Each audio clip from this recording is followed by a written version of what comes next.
topic. As you heard, the Russia investigation is definitely on the minds of voters and lawmakers, really on both sides of the aisle. So for more reaction now, let's bring in Congressman Mike Quigley. He joins me. He's a Democrat from Illinois who serves on the House Intelligence Committee. Good afternoon to you. Good afternoon. Thanks for having me on. Absolutely. The House Intelligence Committee not yet taking up the offer for Mike Flynn's testimony in exchange for immunity.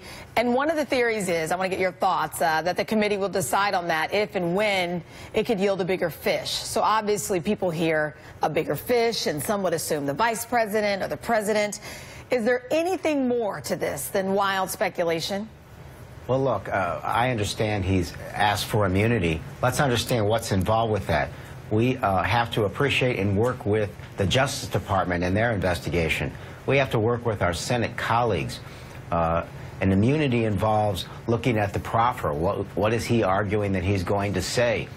We haven't even gotten the documents as to his background investigation. So there's a whole lot of information that even if we were of a mind to do this, that we would need before we would go forward. And of course, I think that absolutely have to be cooperation with the Justice Department and our Senate colleagues.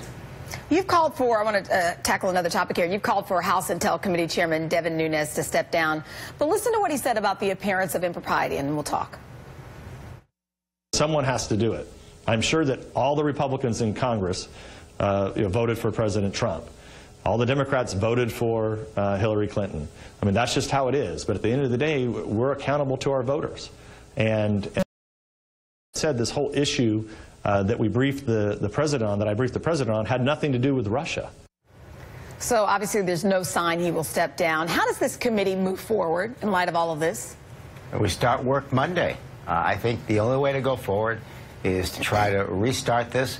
Let's reschedule that public hearing, which would include Ms. Yates, Mr. Brennan, and DNI Clapper. The first public hearing was extraordinarily important, helped frame the entire investigation.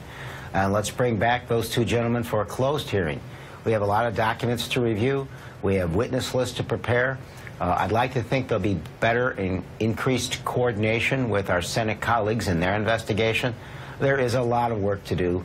Let's just move forward. I want to get your take on a new NBC News report. It confirms efforts by the Obama administration to catalog and preserve intelligence for fear that it would be buried by the incoming Trump administration. Republicans and conservative media, they're calling this an improper campaign to leak info and smear the administration.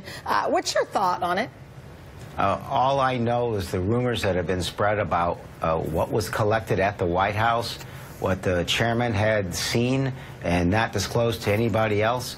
So at this point in time, let's just remember what probably happened to begin the rumors about the President Obama wiretapping Trump Tower was the current president read something on Breitbart, tweeted about it, and now we're going to be paying for that. This is a two-pronged campaign of obstruction and distraction. Again, we've got to get back to work.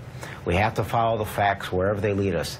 The American public has an absolute right to know what took place here. I have no idea what they're talking about in this latest round, but if it's anything like the first 3 or 4 swings at it, it hasn't worked. Well, you mentioned the White House. You've said it's clear the White House doesn't want to move forward on this investigation. And then after a hearing was canceled this week, Sean Spicer said this yesterday. Take a listen. If you actually stop for a second and realize what the president's doing, is that he's saying do whatever you have to do to go up, to make it clear what happened, take whatever precaution you want or however your legal counsel advises you. Here you have a president who is telling Mike Flynn and others to go up there, make sure, in fact, we talked about the other day with members of the administration that the president we've made volunteered. This doesn't look at an administration that's not doing everything it can to get to the bottom of this. So there you go. Let's end it here. The administration wants to get to the bottom of this. What do you say to that? Yeah, then you don't make crazy allegations about wiretapping in Trump Tower. You don't cancel a public hearing. You don't have a midnight excursion. You don't discourage or try to stop Ms. Yates from testifying. You tell everybody publicly, openly, everybody in your administration is going to cooperate with this investigation on the House, Senate, and Justice Department level. That's what you do. Make it pretty clear that that's what your intention is. At this point in time, the latest we've heard is the reaction to General Flynn's request for immunity. We go back, though, to the convention, and we find candidate Trump and General Flynn saying the same thing, that if you're asking for immunity, you must be guilty. While I disagree with that, I find it, folks have asked me, is that ironic that they said that then, and that General Flynn is seeking that immunity now? I say, no, it's not ironic, it's karma. You know what? I have to leave it there. Congressman Mike Quigley, thank you for talking with me.